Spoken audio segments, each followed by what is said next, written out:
દ્વારકા જિલ્લાનું શિક્ષણ તંત્ર જ્યારે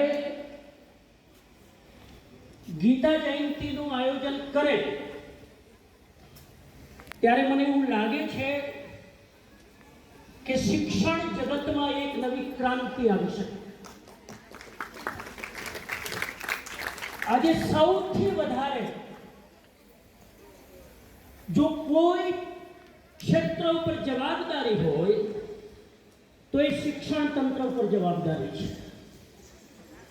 જે દેશનું શિક્ષણ તંત્ર સ્વસ્થ હોય, એ દેશનો નાગરિક સ્વસ્થ હોય, એ દેશનો વ્યક્તિ સ્વસ્થ હોય, એ રાષ્ટ્રનો સમાજ સ્વસ્થ હોય, એ રાષ્ટ્રના દરેક ક્ષેત્રનો વ્યક્તિ સ્વસ્થ હોય. કેમ કે શિક્ષણ એ ભારતની સંસ્કૃતિની કરોડ. આજે જાડેજા સાહેબ જિલ્લા શિક્ષણ અધિકારીના નેતૃત્વ હેઠળ અને ગુજરાત સરકાર દ્વારા આજે આયોજિત કાર્યક્રમ છે, અદ્ભુત છે. હમણાં જ હું આવેલા પહેલા અહીંયા અલગ અલગ કૃતિઓ થઈ, અલગ અલગ અધ્યાયનું પારાયણ કરવામાં આવ્યું. એમાંય ખાસ કરીને 12મો અધ્યાય. વિનોબા ભાવે એવું કહેતા કે આખી ભગવદ્ ગીતા પવિત્ર છે. આખી બધા જ અધ્યાય. પરંતુ જેમ ગંગા નદી આખી પવિત્ર છે, છતાં પણ ગંગા નદીમાં અમુક જગ્યા વિશિષ્ટ પવિત્ર છે. હરિદ્વાર, પ્રયાગ, જ્યાં જ્યાં ગંગા નદીએ તીર્થ બનાવ્યા એ વિશિષ્ટ રૂપે પવિત્ર છે. એમ ભગવદ્ ગીતા સંપૂર્ણ રૂપે પવિત્ર છે. પણ ગંગા નદીની માફક અમુક અધ્યાય એવા છે જેને તીર્થનું રૂપ ધારણ કર્યું, એ વિશેષ રૂપે પવિત્ર છે. એમાં વિનોબા ભાવેની દ્રષ્ટિએ 12મો અધ્યાય વિશિષ્ટ પવિત્ર છે. 12મા અધ્યાયનું નામ છે ભક્તિ યોગ. અને આ ભક્તિ યોગની વિશેષતા એ છે, 18 અધ્યાયમાં ભક્તિ યોગની વિશેષતા એ છે કે સૌથી ઓછામાં ઓછા શ્લોક, માત્ર બોલો સ્વાધ્યાય કર્યો, માત્ર 20 શ્લોક. 15મા અધ્યાયનો પણ માત્ર 20 શ્લોક. આ પહેલી વિશેષતા. માત્ર 20 શ્લોકનો આ અધ્યાય, પણ જીવનમાં એને ઉતારવા માટે 20 વર્ષ નહીં 20 જન્મો લાગે. એક વિદ્યાર્થીને જેમ 35 માર્કે પાસ થવાનું હોય છે, એમ ભગવાન કૃષ્ણની દ્રષ્ટિએ એક ભક્તે 35 ગુણો જો એના જીવનમાં હોય તો એ પાસ થઈ શકે, બાકી ફેલ. 35 ગુણો ભક્તના અધ્યાયમાં બતાવવામાં આવે છે. 35 ગુણો એ જો ભક્તમાં હોય તો એ ભક્ત મારો ભક્ત છે, સૌથી મને પ્રિય ભક્ત છે. જેની હું થોડીક વાત કરીશ, એ 35 ગુણો કયા કયા. બીજી વિશેષતા એ છે આ ભક્તિ યોગની, કે આ ભક્તિ યોગમાં કોની ભક્તિ કરવાની એની કઈ વાત નથી. કઈ રીતે ભક્તિ કરવાની એની પણ કોઈ વાત નથી. તમે કંઠી પહેરો કે નહીં, તિલક લગાવો કે નહીં, કયું તિલક લગાવવું, કયો મંત્ર જપવો, કોઈ વાત નહીં. ભગવાન કૃષ્ણ કહે છે કે અહીંયા ભક્તિનો અર્થ એ છે કે જે વ્યક્તિમાં 35 ગુણો હોય એ મારો ભક્ત. બાકી એ ગમે તે કરતો હોય, 24 કલાક જાગ, પણ આ 35 ગુણો ન હોય તો એ મારો ભક્ત નથી. આમ જુઓ તો આખી ભગવદ્ ગીતા અલગ અલગ લક્ષણો ઉપર ટકેલી છે. તમારે સ્થિત પ્રજ્ઞના લક્ષણો જોવા હોય તો કયો અધ્યાય? બીજો અધ્યાય. તમારે જો જીવન મુક્ત વ્યક્તિ કોને કહેવાય એના લક્ષણો જોવા હોય તો 5મો અધ્યાય. જીવન મુક્ત વ્યક્તિના લક્ષણો.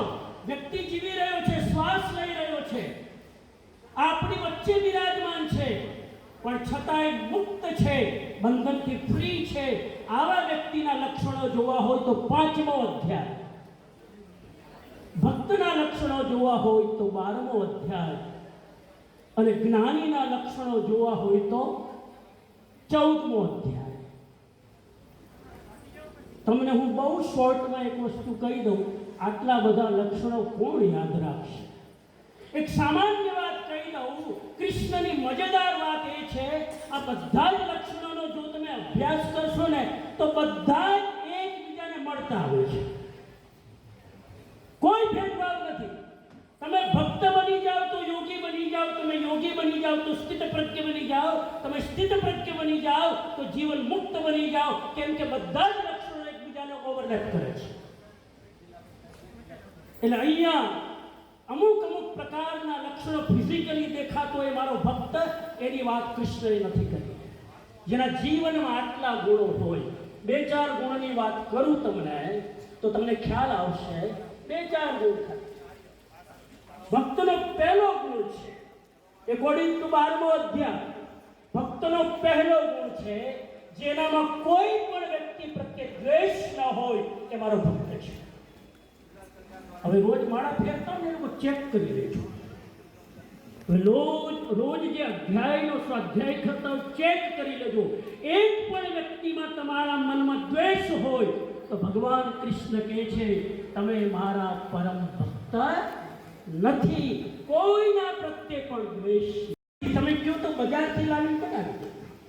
પેલા હસબન્ડે કીધું કે પનીરનું શાક ખાવાથી દાંત મજબૂત થાય, આજે મને પનીરનું શાક ખાવું છે. પત્ની કે પણ ઘરમાં નથી, તમે ખાવાની ઈચ્છા હોય તો બજારથી લાવી દો. તો પતિ બોલે છે કે એક કામ કર, પનીરનું શાક ખાવાની જરૂર નથી, કેમ કે પનીર બહુ ખાવાથી પેટ ખરાબ થાય.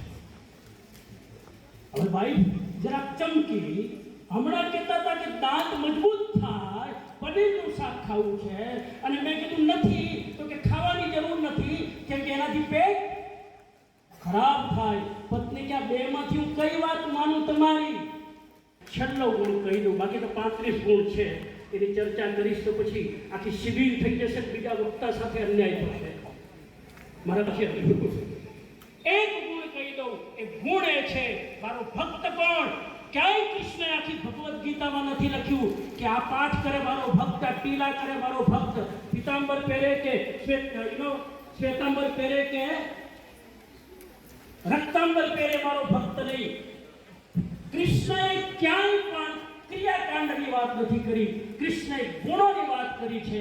એમાં છેલ્લો ગુણ મૂક્યો છે મારો ભક્ત મને પ્રિય છે, જેનામાં જરા પણ અહંકાર નથી, નમ્રતા છે. આ સંસ્કૃતિનો ઉત્સવ છે. ઉત્સવનો મતલબ છે જે વર્તમાનમાં જીવે ઉત્સવ, અને જે ફળને ફોકસ કરીને જીવે એનું ધ્યાન ફ્યુચર ઉપર ફોકસ હોય છે. વિદ્યાર્થીને ટેન્શન શેનું હોય? વાંચવાનું કે ટકાનું હોય? વિદ્યાર્થીઓ બેઠા છે મને યાદ આવે. વિદ્યાર્થીઓને ટેન્શન વાંચવાનું હોય કે ટકા લાવવાનું હોય? જો આવા જાવ ટકા લાવવાનું. અને અહીંયા હમણાં શ્લોક બોલ્યા મારા પહેલા જે સાંસ્કૃતિક પ્રોગ્રામ હતો, કર્મણેવ અધિકારસ્તે મા ફલેષુ કદાચન. કર્મ કરવામાં તારો અધિકાર છે, ફળમાં તારો અધિકાર. તો વાંચવું એ કર્મ છે, અને ટકા આવશે એ ફળ છે. બોલો, વાંચવું એ તમારા કંટ્રોલમાં કે ટકા લાવવા તમારા કંટ્રોલમાં? બેમાંથી તમારા કંટ્રોલમાં કયું? વાંચવું. જે તમારા કંટ્રોલમાં છે એના ઉપર ફોકસ કરો, જે તમારા કંટ્રોલમાં નથી મારો ગોળી છોડો. કેમ કે ફળ ઉપર ફોકસ કરશો તો ટેન્શન આવશે, કર્મ ઉપર ફોકસ કરશો તો મીરાની જેમ પગમાં ઘૂંઘર વાગશે. તમે નાચતા નાચતા પરીક્ષા આપી શકશો, ટેન્શન ફ્રી થઈને પરીક્ષા આપી શકો. કેમ કે કર્મ કરવામાં જ આનંદ છે. ફળ જે મળે તે મળવા દો, ફળની કોણ ફિકર કરે? ભગવાન કૃષ્ણ ફળના વિરોધી નથી, ધ્યાન રાખજો. ભગવાન કૃષ્ણ સાયકોલોજીસ્ટ છે. એ કહેવા માંગે છે કે તારું ધ્યાન જો કર્મ ઉપર હશે ને તો કર્મ સારું થશે, બરાબર? કર્મની ક્વોલિટી સારી થશે, અને કર્મની ક્વોલિટી સારી હશે તો રિઝલ્ટ સારું મળવાનું છે. કર્મ ઉપર ફોકસ કરવાથી ફળ સારું મળે છે, ફળની ચિંતા કરવાથી ફળ સારું મળતું નથી. આ ભગવદ